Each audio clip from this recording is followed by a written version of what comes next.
Okay, welcome back. So we are in the middle of the discussion of the laminar premix flame, and what we have done so far is that looking at the correlation and their curve for the flame speed, laminar flame speed and the flame thickness. So we will look at more into the details. So this is the curve what we have seen, because we got some correlation and then we obtained this thing. So now what we can do, we can some flame speed correlation we can get, some flame speed correlation that we can obtain. So how we do that, we will get SL equals to SL reference, and there is a T unbound reference to the power gamma, and P by P reference beta 1 minus 2.y. So this is your 6.33. Now this is valid for T unbound greater than equals to 350 Kelvin, and where TU reference is 298 Kelvin and P reference is 1 atmospheric pressure. So what will get SL reference, it will be some constant Bm plus B2 phi minus phi m, which is a square, and gamma 2.18 minus 0.8 phi minus 1, or while the beta is defined as 16 plus 0.22 phi minus 1. So that's what you get. Now we can look at some other interesting things which actually occurs in a premix flame. This is a very specific to a premix flame. One important aspect of it is the quenching. So what does quenching mean? Quenching means that it is suddenly certain areas where flame extinguishes, and this flame extinction can happen due to so many other factors, and we will look at those factors, what are those things that actually cause this quenching to take place. Then flammability limit, this is another important aspect. That means it is not that I can have certain mixtures and the mixture will burn automatically. So that would not happen. And then the ignition, because this is another area or it poses quite a bit of challenge how to ignite the premix flame mixture, because they are quite sensitive to the ignition and can lead to explosion because of some uncertainties. So we consider a steady process where premix flame propagation takes place, then a transient process where flame quenching actually takes place. So in a steady case, this is very much unlikely situation that flame quenching can happen. So flame quenching typically happen when there is a transient situation, and it would be you can think about it, say if there is a flame there, it is a spotty location, ignition also the same thing. Now what are the major factors that cause this extinction? One is the thermal effect, that is heat loss. Let us say the flame is coming close to this is wall, and the flame is coming close to this wall, and there is a heat loss through the wall that could suddenly quench the flame there. Then chemical suppression, that is another factor which may cause the flame extinction. Aerodynamic effect, this aerodynamic effect means what we say, that any burner, fuel and this fuel air mixture, they are injected through some pipelines and other means like swirler or something like that. Now, the fluid dynamics behind those things actually can cause this flame to extinguish also. This is what we mean by aerodynamic effect. Now, we will go one by one and look at what happens when quenching takes place by a cold wall. Now, the flame front, especially the premix flame front, can get extinguished when it enters through a sufficiently small passage. That means, if you allow to pass through a very small passage, then it can quench. That is one of the ways it may possibly happen. If the obviously the flip side of it is that if the passageway is large enough or broad enough, then the flame will propagate through it. Okay.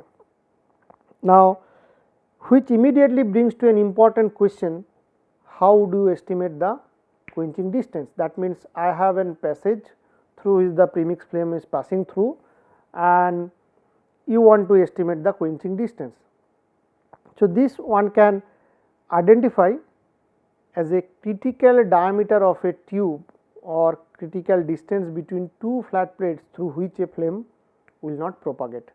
So, that essentially you think about a simple geometry like this, these are the two flat plate and the flame is passing through that situation. So, that is a critical distance through which the flame will not pass through, that is your quenching distance. Now, there is another phenomena which quite often happens in premix flame, especially in a lean operating condition. Now, this is called flashback. What means that if this is my schematic, this is my combustion chamber and this is my upstream mixtures, fuel plus air which is coming in. Flame is supposed to be here within the combustion chamber. Because of some level of uncertainties or changing operating conditions at the upstream or here, this flame will propagate upstream and may sit in the upstream block. This is my upstream block. Now, whether this is a desired phenomenon or not, absolutely no, because if this happens, then if the flame sits on the upstream pipeline or upstream section of this whole system, this can cause severe damage to the upstream injection system and all these things. Now, which will not only the detrimental from the structural point of view, also it is not safe, because that can lead to any other accident. Now, does the flashback happen all the time? Not. It is a very, very specific situation when flashback happens, that this you operate the lean premix condition. Usually normal operating condition flashback does not happen. When you try to operate at the lean premix condition, then flashback is likelihood possibility. And why? Now, these are all one after another connecting questions, because flashback happens because of lean premix condition. Now, why would one operate the system at the lean premix condition? Because this will reduce the NOx or emission. So, the lean premix condition has advantage on the emission. So, this will have a low emission. So, that is why this is a requirement from the health or environmental point of view. That is why try to operate at the lean, but if you operate at the lean, there is a likelihood possibility of flashback. So, that means again the whole point which comes here, because as we slowly getting deep and deep of the discussions, you can see how things are connected, which we started up in the introduction showing some pictures that what could happen or what could not, but here you see, because that is why the whole issue is that it is an optimization problem with multifaceted issues, it is not a single dimensional problem. You need to operate under at lean condition, but then lean condition also not only flashback, where it will be also lead to a blowout. Now, these are the some of the things which we are talking that flashback can happen if the reactant flow rate sustaining a laminar premix flame is significantly reduced or shut off, and the passageways upstream of the flame are larger than the quenching distance. So, these are some of the thumb rules where people think that then the flashback can occur. Now, how do you determine this quenching distance? So, one can do experimentally that the tube burners for the quenching diameter, that is one thing. Then high aspect ratio slot burners, that could be another thing between two parallel plates. Now, there are some criteria that one can put together. One is that ignition will occur only if enough energy is added to the gas to heat a slab about as thick as a steady propagating laminar flame to the adiabatic flame temperature. So, that is what one criteria that ignition will take place. Now, the second criteria says that the rate of liberation of heat by the chemical reaction inside the slab must approximately balance the rate of heat loss from the slab by thermal conduction. If this is a slab, so what about of heat generates here, the heat rejection through there also should balance out. So, now you can use these criteria and can develop a simplified model for quenching. So, to do that simplified analysis, what one can do, take a simple box like this is the control volume and the distance is d between these two plane. Here is the loss due to conduction and this is the generation. So, the energy balance, if we write, so energy balance if we do, so it is equating the heat produced by the chemical reaction to the heat lost through the conduction. So, that means Q dot V, Q dot conduction of the total conduction losses. So, that is your 6.34. Now, this volumetric heat release is related to the reaction rate. So, this is nothing but my average reaction rate into delta Hc. So, they are connected like that. And what is that? The average reaction rate, this is in terms of T burn minus T unburn with the limit of Tu to Tb m dot f dt. This is what we have earlier. Now, through the slab of the wall, the heat loss by conduction which follows the Fourier's law.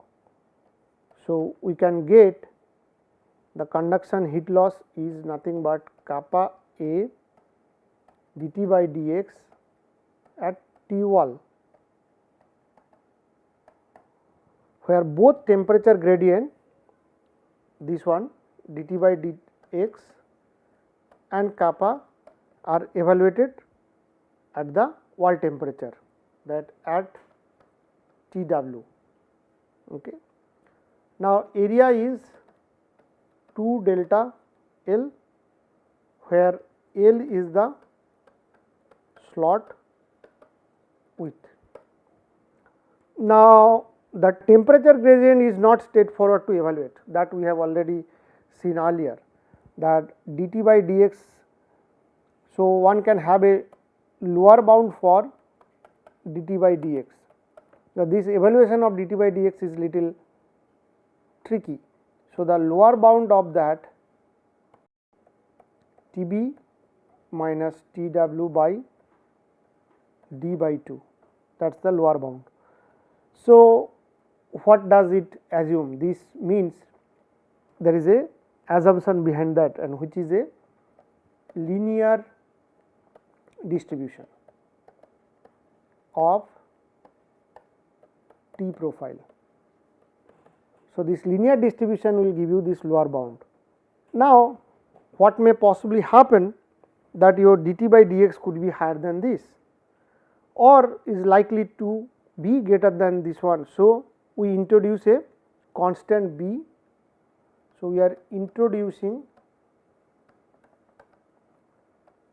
constant b, which is defined as dt by dx, the magnitude of that db minus tw by d by b. So, some parameter that we introduce, so that the boundedness can be maintained, where b must be greater than 2. So, that means it will satisfy the lower bound and the upper bound also. Now, what we can do, this is our equation number 37. Now, we combine equation 35 to 37. So, we are combining all this.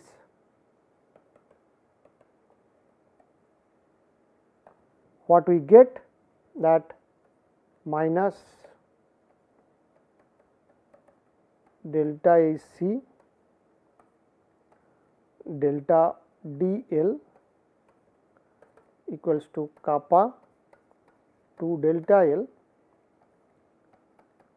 Tb minus Tw d by b. So, this is our A, or one can write d square equals to 2 kappa b Tb minus Tw minus delta Hc. So, this is our 6.38 b. Now, one can simplify this equation. How one can simplify? By, if we assume T at the wall is the T unburned, and also we can use the relationship of SL equals to 2 alpha nu plus 1 A by rho u to the power half, where delta Hc is nu plus 1 Cp Tb minus Tu. Then we can simplify this guy 6.38, and that simplification gives me that simplification of 6.38 b, which gives me d equals to 2 b alpha by SL, or d equals to root b delta. So, this is an correlation that one can get for the quenching distance with the premix thickness. Now, if we plot that thing, this This is my flame thickness, that means this side is delta, this is quenching distance, that is d millimeter, and this side is my phi. Now, there is a nice variation of the flame thickness. Now, the solid curves, this is for delta.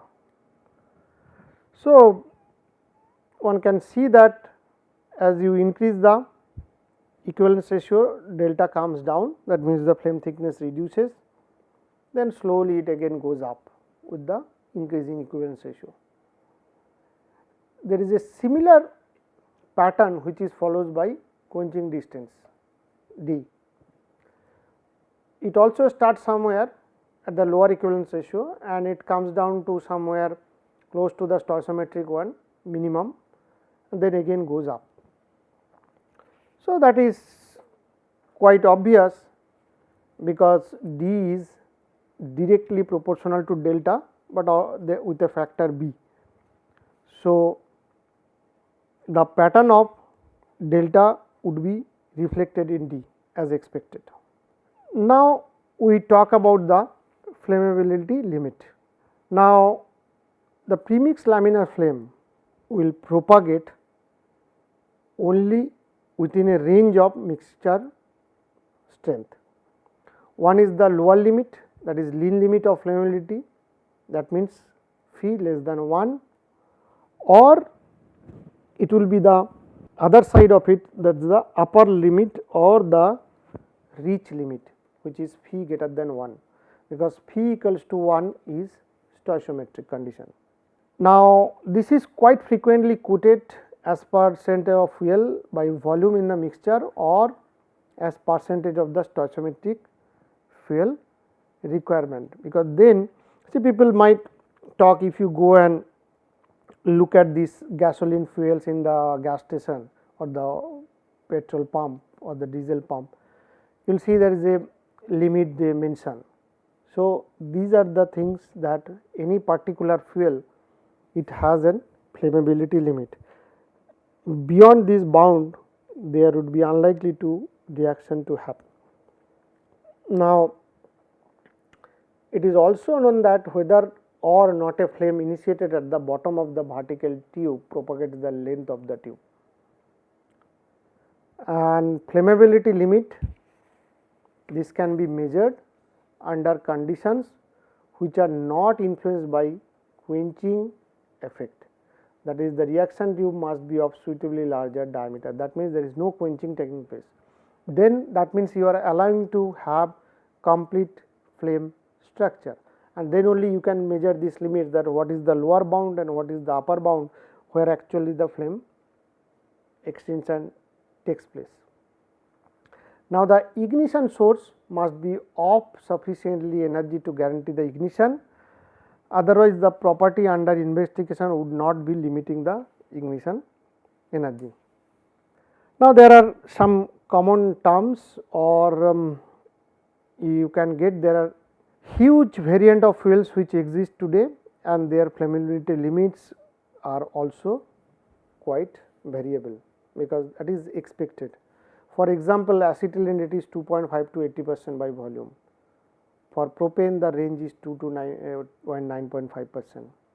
Now, there is some correlation which has been observed with the flame temperature or the minimum flame temperature.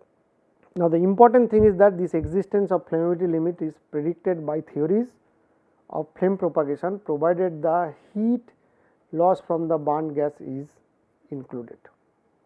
Okay. Now, similarly, one can look at this,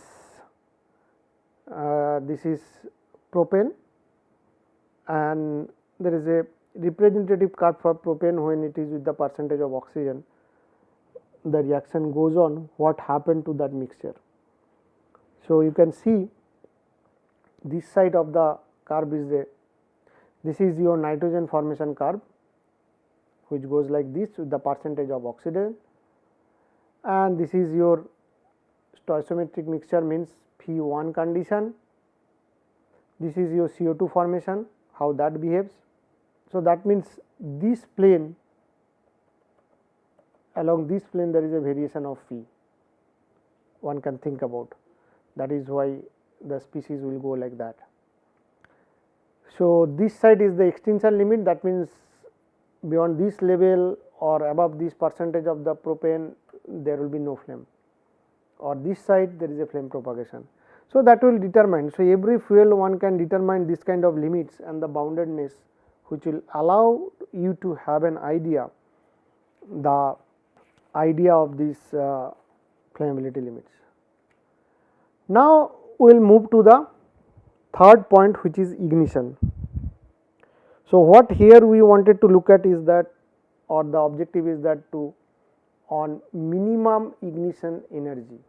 That means, what is the minimum energy that is required to move the reaction forward. So, that is what is quite important.